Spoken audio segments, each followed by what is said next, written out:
Fast and Loud built something that most reality television never manages: a genuine following that outlasted the show itself, and a fan base that kept asking the same question long after the cameras went dark: would the cast ever get back in the same room? Late 2024 brought that question closer to an answer than anyone in the public knew. A producer made contact, a location got locked in. Conversations went further than anything that became news. Several key figures from the Gas Monkey Garage era were actually on board, and for a brief moment, the whole thing seemed like it was going to happen. And then one person said no, and the entire project collapsed in a single exchange. That refusal came with an explanation, and when you hear what that explanation actually was, it reframes everything you thought you understood about what really happened at Gas Monkey Garage, and it explains why, in 2026, with both Richard Rawlings and Aaron Kaufman more active than ever in the automotive world, the two men are still not in the same building.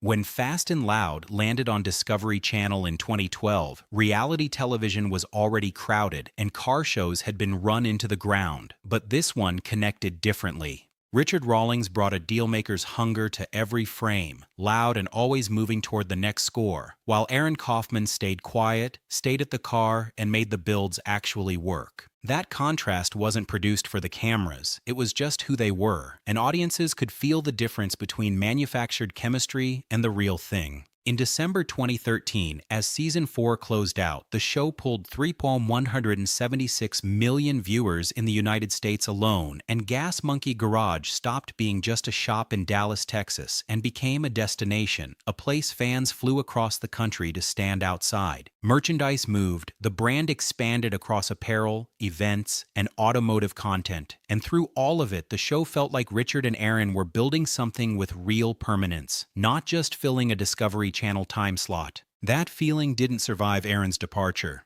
He left in 2017, no farewell episode, no goodbye special, no on-camera explanation. The parting message he gave at the time was direct. The pressure of television timelines, the need to produce builds fast enough for episodic content, and growing professional differences had made the situation unsustainable. Rawlings wrote on the Gas Monkey Garage blog that moving forward without Aaron's talents would be a painstaking process, and then both men went quiet. Aaron built ArcLight Fabrication in Grand Prairie, Texas, specialized it around Ford F-100 restoration and aftermarket components, and constructed a working life that ran on completely different terms from everything Gas Monkey had been.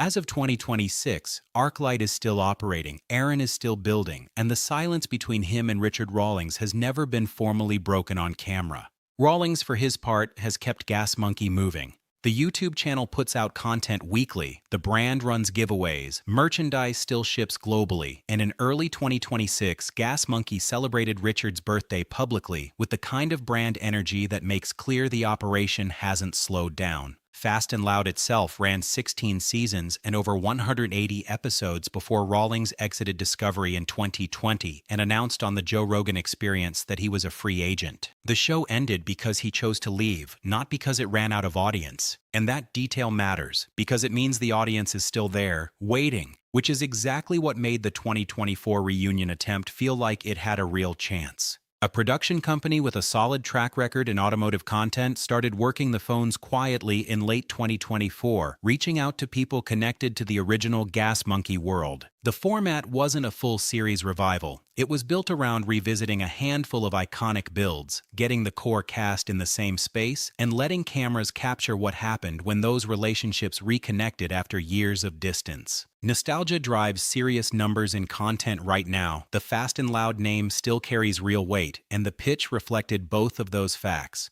A location got identified. Logistics moved forward. People familiar with those early conversations have been consistent that the project reached a more advanced stage than anything that ever became public. Several figures from the Gas Monkey era responded with genuine interest, willing to show up on camera, willing to revisit the builds that defined the show's peak years, willing to speak honestly about what working inside that shop actually looked like when it was running at full speed. Enough time had passed, and for the people who said yes, that distance made the whole conversation feel possible in a way it hadn't before. One name circulating in those discussions as someone who was engaged, at least in the early stages, was close enough to the show's core that their involvement would have made the project feel real to fans rather than hollow. And that's where things stood when one person's answer ended everything. The person who said no left a message for the producer, and this channel obtained that message. What they communicated in it explains not just why the reunion fell apart in 2024, but why the version of this reunion that fans have been picturing will probably never get made.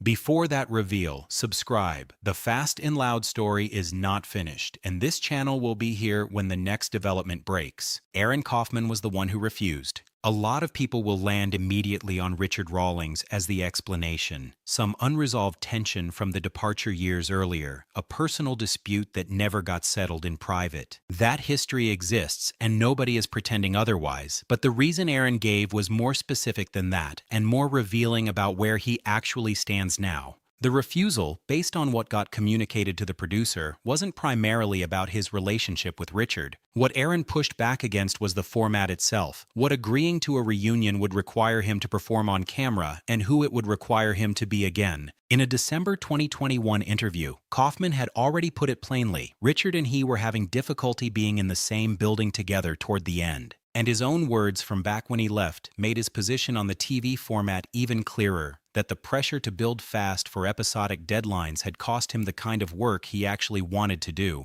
By 2024, ArcLight fabrication had become everything that Gas Monkey wasn't for him. Slower, more intentional, no production schedule dictating how long a build could take. Returning for a reunion, in his view, wasn't nostalgia. Returning was regression. The message to the producer was measured, not hostile. He acknowledged that others might want to move forward, wished the project well, and made plain he wouldn't be part of it. Without Aaron, or at least without the credible possibility of Aaron, the reunion lost the central tension that would have made it worth watching. A project about Gas Monkey nostalgia without the man who built the cars isn't a reunion, and everyone involved understood that. Not a blow-up, not a legal fight, not Richard walking away, a calm and deliberate no from the one person whose yes would have made it matter. Now, sitting here in 2026, 6 years after Fast and Loud aired its final episode, the question people keep returning to is whether any version of this ever gets made. Richard Rawlings is 57 years old this year, still running Gas Monkey at full volume, still putting out content, still making deals. Aaron Kaufman is 44, still at ArcLight in Grand Prairie, still building F-100s on his own terms, still moving through the automotive world without ever looking back toward the cameras. The gap between those two realities hasn't closed. If anything, the longer each man builds his own separate thing, the less a reunion fits the life either of them is currently living.